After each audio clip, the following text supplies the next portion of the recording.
ሰላም ጤና ይስጥልን ክቡራትና ክቡራን የፕራይም ሚዲያ ተመልካቾቻችን ከሀገር ውስጥና ከሀገር ውጭ ያገኘናቸውን የሰዓቱን መረጃዎች ወደ እናንተ ማድረሳችንን ጀምረናል። ከመረጃዎቹ ጋር በጸሎት ጌታቸው ነኝ። አብራችሁን ቆዩ።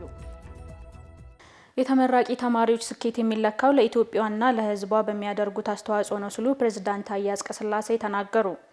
የአዲስ አበባ ዩኒቨርሲቲ በተለያዩ የትምህርት መስኮች ያሰለጠናቸውን ተማሪዎች የምርቃት ስነ ስርዓትና የተቋቋመበትን የአልማዝ ኢዮቤልዩ በዓል በዛሬው ዕለት በደማቅ ሁኔታ አክብሯል። በምረቃ ስነ ስርዓቱ ላይ የፌዴሪ ፕሬዝዳንት አምባሳደር ታዬ አጽቀሥላሴ የዛሬ ስኬታችሁ የሚለካው በራሳችሁ የእውቀት ማማ ሳይሆን ለኢትዮጵያና ለሕዝቧ በምታደርጉት አስተዋጽኦ ነው ሲሉ ገልጸዋል።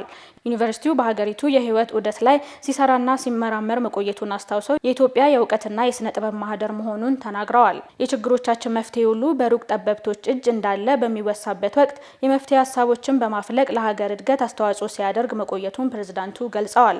የዛሬ ተመራቂዎች ስለ ዓለም ኢኮኖሚያዊ እድገት፣ ጂኦፖለቲካዊና ስለ ተለዋዋጭ ዓለም አሁናዊ ሁኔታ በማንበብ በኢትዮጵያ አይን በመተርጎም ለሀገር እድገት መትጋት እንደሚገባ ተናግረዋል። በምረቃ ስነ ስርዓቱ የትምህርት ሚኒስቴሩ ፕሮፌሰር ብርሃኑ ነጋን ጨምሮ ከፍተኛ የመንግስት የስራ ኃላፊዎች፣ የተመራቂ ወላጆች፣ የዩኒቨርሲቲው የቦርድ አመራሮችና ጥሪ የተደረገላቸው እንግዶች ተገኝተዋል። የአረንጓዴ አሻራ መርሃ ግብር ብዙ ትሩፋቶችን ያስገኘ ነው ሲሉ ጠቅላይ ሚኒስትር ዶክተር አብይ አህመድ ተናገሩ። ጠቅላይ ሚኒስትሩ ይህን መልእክት ያስተላለፉት የዘንድሮውን የአረንጓዴ አሻራ መርሃ ግብር መጀመርን አስመልክቶ በማህበራዊ ትስስር ገጻቸው ባሰፈሩት መልእክት ነው። የዘንድሮ የአረንጓዴ አሻራ መርሃ ግብር በመትከል ማንሰራራት በሚል መሪ ቃል የተሰጠ ነው ያሉት ዶክተር አብይ አህመድ መርሃ ግብሩ እጅግ ዘርፈ ብዙ ትሩፋቶችን ያስገኘ ስራ ነው ብለዋል። በዚህ ዓመት ከሚተከለው ችግኝ ጋር 47.5 ቢሊዮን ገደማ እንደርሳለን። ይህም በሚቀጥለው ዓመት ከምንተክለው ጋር ሲደመር 54 ቢሊዮን ልንደርስ ያስችለናል ሲሉ ገልጸዋል። በዚህ መርሃ ግብር ያመናችሁ የተሳተፋችሁ እጆቻችሁ ጭቃ የነካ የተከላችሁ የተንከባከባችሁ ኢትዮጵያውያን በኢትዮጵያ የምትገኙ ዲፕሎማቶች ይህንን ህልም የደገፋችሁ የየትኛውም ሀገር ዜጎች በሙሉ እንኳን ደስ አላችሁ፣ እንኳን ደስ ያለላችሁ እወዳለሁ ብለዋል። ከዛሬ ጀምሮ በየዕለቱ የኢትዮጵያ ማንሰራራት ማሳያ በሆነው የአረንጓዴ አሻራ መርሃ ግብር ሁሉም የህብረተሰብ ክፍልና የዲፕሎማቲክ ማህበረሰቡ እንዲሳተፍ ጥሪያቸውን አቅርበዋል። የአረንጓዴ አሻራ መርሃ ግብር የአፈር መከላትን በከፍተኛ ሁኔታ ታድጓል ሲሉ የግብርና ሚኒስትር ዶክተር ግርማ አመንቴ ተናገሩ። የዘንድሮ የአረንጓዴ አሻራ ማስጀመሪያ መርሃ ግብር ጠቅላይ ሚኒስትር ዶክተር አብይ አህመድ፣ የናይጄሪያ ምክትል ፕሬዝዳንት ካሺም ሺቲማን እንዲሁም ሌሎች የዲፕሎማቲክ ማህበረሰብ አባላትና ከፍተኛ የመንግስት የስራ ኃላፊዎች በተገኙበት ተካሂዷል። በመትከል ማንሰራራት በሚል መሪ ሀሳብ በሚካሄደው በዘንድሮ የአረንጓዴ አሻራ መርሃ ግብር በሀገር አቀፍ ደረጃ 7.5 ቢሊዮን ችግኞች እንደሚተከሉም ተገልጿል።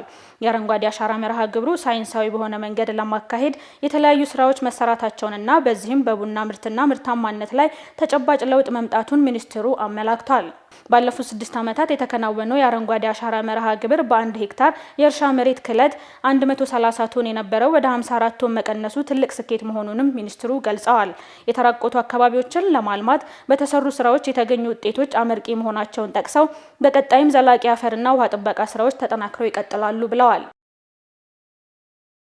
በኦሮሚያ ክልል በመሰረታዊ የጤና ተቋማት ጥራት ያለው አገልግሎት ለህብረተሰቡ ተደራሽ ማድረግ የሚያስችሉ ተግባራት እየተከናወኑ መሆኑ ተገለጸ። በክልሉ መሰረታዊ ጤና ተቋማት አገልግሎት አሰጣጥም ማሻሻል ላይ ያተኮረ የምክክር መድረክ በአዳማ ከተማ እየተካሄደ ነው። የኦሮሚያ ክልል ጤና ቢሮ ኃላፊ ፕሮፌሰር ነጻነት ወርቅነህ በዚህ ወቅት እንደገለጹት በክልሉ በመሰረታዊ የጤና ተቋማት ጥራቱን የጠበቀ አገልግሎት እንዲሰጥ እየተሰራ ነው። በተለይም ከጤና ኬላ ጀምሮ በጤና ጣቢያዎችና በመጀመሪያ ደረጃ ሆስፒታሎች የጤና አገልግሎት አሰጣጥን የተሳለጠ ለማድረግ ትኩረት መሰጠቱን ተናግረዋል። የሕክምና መሳሪያዎችና መድኃኒቶች አቅርቦት፣ ብቁ የሰው ኃይል የማሟላት እንዲሁም የሪፈራል አሰራሩን ማጠናከር በትኩረት እየተከናወነ ይገኛል ብለዋል። በውይይት መድረኩ ከክልሉ የተለያዩ ዞኖች የተውጣጡ በየደረጃው የሚገኙ የጤና ዘርፍ አመራሮችና ሙያተኞች ተሳታፊ ሆናል ስትል የዘገበችው ባልደረባችን ቦንቱ ጉተማ ናት። ክቡራን ተመልካቾቻችን የተከታተላችሁ ያላችሁት የሰዓቱን መረጃዎቻችንን ነው። አሁን ደግሞ ከሀገር ውጭ ወዳገኘናቸው መረጃዎቻችን እናልፋለን። አብራችሁን ቆዩ። ዲሞክራቲክ ሪፐብሊክ ኮንጎ እና ሩዋንዳ የሰላም ስምምነት ተፈራረሙ። ሁለቱ ሀገራት በዋሽንግተን ዲሲ ያደረጉት ስምምነት በአሜሪካ መንግስት አሸማጋይነት የተደረገ ነው። በስምምነቱ ወቅት የአሜሪካ የውጭ ጉዳይ ሚኒስቴር ማርኮ ሩቢዮ እንደገለጹት ከ30 ዓመታት ግጭት በኋላ ወሳኝ የሆነ እርምጃ ነው ብለውታል። ይህ ስምምነት አሜሪካና የአሜሪካ ድርጅቶች በአካባቢው ካለው የማዕድን ሀብት ተጠቃሚ የሚያደርግ መሆኑም ተጠቅሷል። ምንም እንኳን ሁለቱ መንግስታት ስምምነቱን ቢፈራረሙም የኤም23 አማጺ ቡድን በዚህ ስምምነት አለመካተቱ ዳግም ሌላ ግጭት ሊፈጠር ይችላል የሚል ስጋትን ጭሯል። ከ1990 መጀመሪያ አንስቶ በአካባቢው የነበረው ጦርነትና ከ100 በላይ ኃይሎች በተሳተፉበት ጦርነት ከ1 ሚሊዮን በላይ ሰዎች ሞተዋል።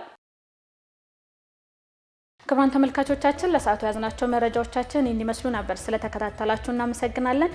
ቀሪ ፕራይም ሚዲያ ፕሮግራሞች ይቀጥላሉ። መልካም ቆይታ።